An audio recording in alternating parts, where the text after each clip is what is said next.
కన్నీటితో ఉన్న నన్ను కరుణించి నన్ను పలుకరించావు.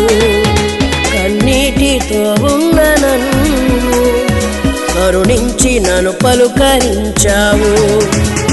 పండిన ఎడారిలోన మమత వెల్లువ కురిపించినావు.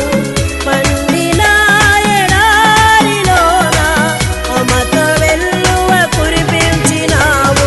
స్నేహితుడా నా స్నేహితుడా నా ప్రాణ స్నేహితుడా, ఆపదలో నన్నాదుకొనే నిజమైన స్నేహితుడా.